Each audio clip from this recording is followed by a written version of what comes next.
My name is Callie. I'm here doing another artist spotlight for the New Orleans Art Center. Our special guest today is Luke Fontana. No, Luke Fontana. Luke Fontana, Fontana. Luke Fontana. But anyway, he is a famous attorney, photographer, and artist in New Orleans, and today he's going to tell us all about what he does. Well, I think the best work that I did was Valley of the Pecan Gatherers, which was what I got my grant from the National Endowment of the Arts, Washington, D.C. My jazz photography came later, okay?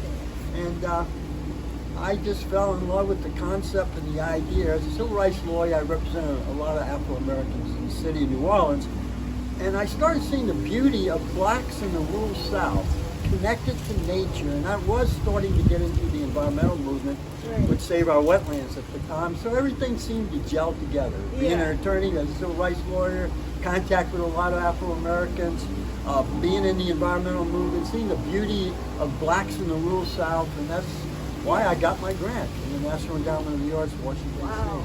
So your career as an attorney really kind of inspired your work as an artist. It did. It got me seeing the beauty, really, of black folks. How do you choose the subjects in your work?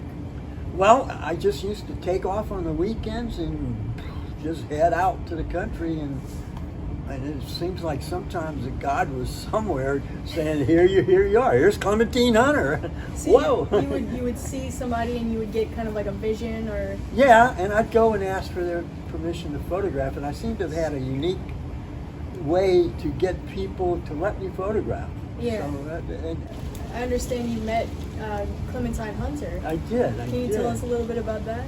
Well, there was an artist in the square who eventually became quite famous, Bruce Bryce. He was set up at the New Orleans Jazz and Heritage Festival for a long, long time, and when he was at Jackson Square, we became friends, and he was what you would call a Louisiana primitive type artist. I'm not saying he imitated Clementine Hunter, but he knew who she was. I didn't at the time.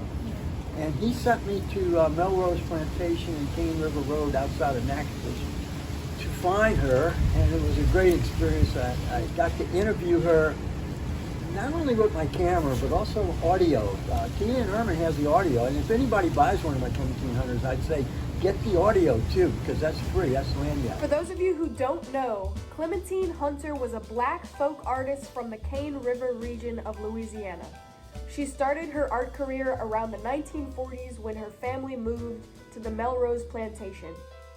Hunter produced 5,000 to 10,000 paintings that tell the story of her life experience and preserves a depiction of African American life in the rural South.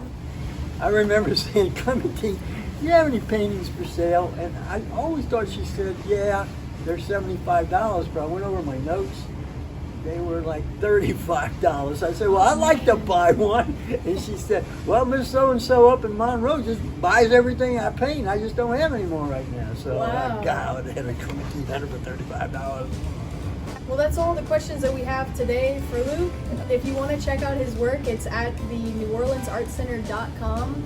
Please go check it out. It's documented a lot of the culture that we have here in New Orleans. Hope you guys enjoyed this video, and see you next time. Luca! Adios.